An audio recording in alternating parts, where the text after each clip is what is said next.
All right, welcome back to the next lesson in close embrace, the close embrace course. So, with milonguero style, as I said, we won't have the follower's chest leaving our chest. And in salon style, we will have that happening. We're going to experience both of these as we progress through the lessons. In this next lesson, we're going to look at just walking, which doesn't require any particular style. Sometimes different salon and milonguero people will say that the walking is different. Whether it is or whether it isn't, I'm going to show you. I want you to walk as a natural walk, but like you're in a hug.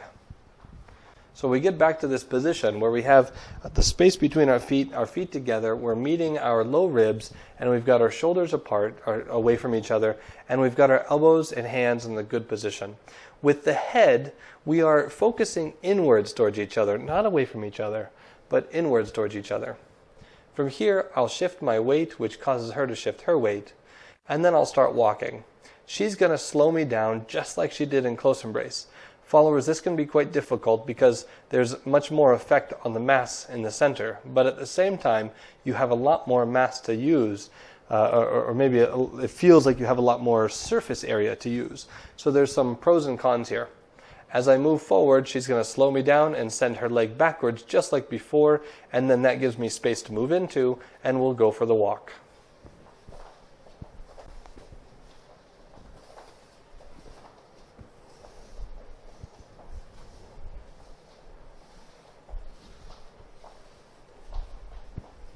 So each step, she's creating space, and I'm taking that space.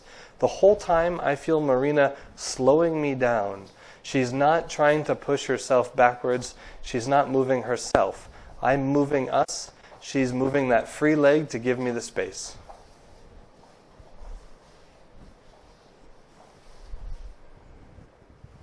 All right? So, when we did walking in open embrace, we had a process. The information started here in the leader's chest. She receives it in her chest and her frame. The leg moves, and then the leader moves into the space. So it's like this constant wheel of information. 1, 2, 3, 4. 1, 2, 3, 4. The same thing is going on in close embrace. We're just tied at the chest instead of just in the arms. 1, 2, 3, 4. The same process constantly happening. All right? If you feel yourselves bumping in the chest, this is possibly due to either the leader moving and then pausing and then moving again, where you're kind of giving the follower different signals, or the follower is doing one of two things: pushing off with the front foot or dropping the back heel too soon. So followers, think about constantly giving a pressure back towards the leader. Leaders, you're constantly moving her weight and your weight down the dance floor. All right? This is possibly the most difficult thing that you've done so far, in my opinion. So work on it. Take your time. You don't need to rush through this. It's quite lovely just walking and holding each other in a nice embrace and having that chest connection.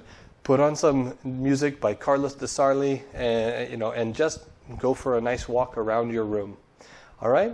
So we hope that you enjoy this, and we will see you in the next lesson.